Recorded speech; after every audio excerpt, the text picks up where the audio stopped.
কি হয়েছে তোমার? কাঁদতেছো কেন? কেউ কিছু বলছে তোমাকে? কেউ টাচ করছে? তুই আমার মাল কেন? তুই কি আমার ব্যাচমেট না আমার খালাতো ভাই?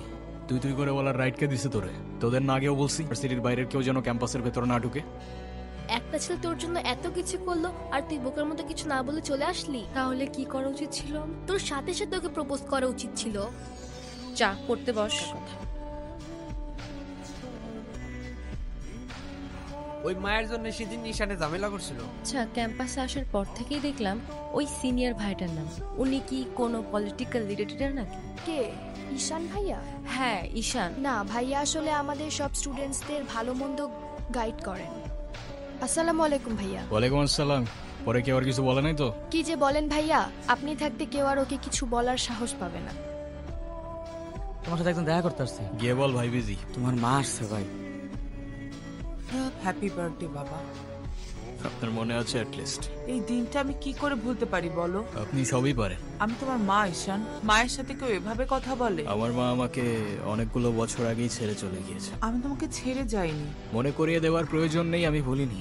আমি আপনার আঁচল ধরে বারবার বলছিলাম, মা আমায় ছেড়ে যেও না। আপনি আমায় ধাক্কা দিয়ে দূরে সরিয়ে বলেছিলেন যেন আমি আপনার পিছনে আসি।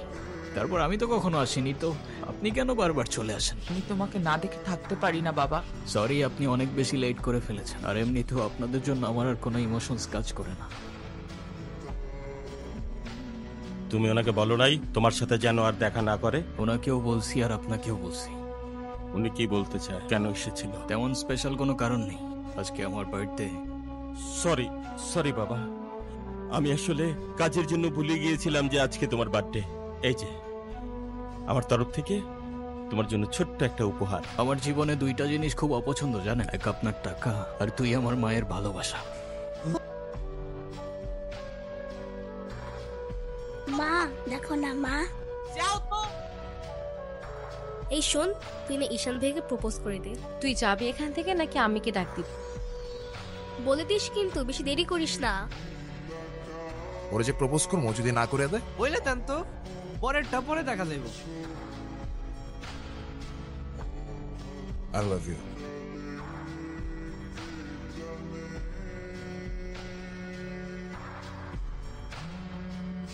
তুই কি ডিরেক্ট প্রপোজ করে দিছিস? সবকিছু কি ডিরেক্ট বলতে হয়? কিছুটা তো বুঝেও নিতে হয়। তুই ভাইকে ফোন দিয়ে বলে দে না। অসম্ভব, আমি কাউকে কল দিতে পারবো না। তোর দেওয়া লাগবে না, আমি দিচ্ছি।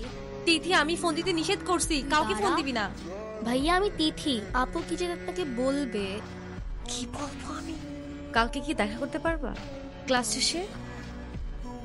নাম কি ওর? মোগলি, আমার একমাত্র বিশ্বস্ত বন্ধু। এত মানুষ থাকতে কুকুর কেন? কারণ ওরা মিথ্যা বলে না, ধোকা দিতে জানে না। আর আপনি নিজেকে যেমন দেখান, আপনি আসলে এরকম না। কেমন দেখাই আমি?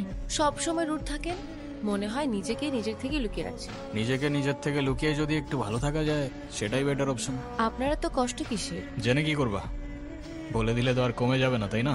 কমবে না বুঝলাম, তবে ভাগাভাগি করে নিলে ক্ষতি কি? এই না বন্ধু, একটু মিষ্টি মুখ করে নাও। ওকে, তুই ওদের সাথে ঝামেলা করতে গেছিস কেন? তুই কি রাস্তার পোলাপান যার তার সাথে মারামারি করবি? ভাই আমি কেমনি এমনি ঝগড়া করতে গেছি। কেন ওরা তোর ঘাড়ে উঠা বসছিল? ভাই অনুতির গায়ে হাত দিয়েছে ওরা। ভাই ভাই বাদ দাও না ভাই, চলো ভাই। তুই যা ভাই চলো না ভাই। তোরে যাইতে বলছি আমি। দেখ ভাই, তোর ক্লাব লাগবে তো দিয়ে যা তুই, আমি তোকে কিচ্ছু বলবো না, কিন্তু অনুর থেকে দূরে থাক। ছোটোর থেকে জীবনে কারোর ভালোবাসা পাই নাই, ওকে আমার থেকে কেড়ে নিস না ভাই। আমার লাইফে আমার বাবা মা সবগুলো ভালোবাসাকে আমি হারাই ফেলছি। ও ছাড়া আমার জীবনে এখন আর কেউ নেই, ওকে হারানোটা এফোর্ড করতে পারবো না।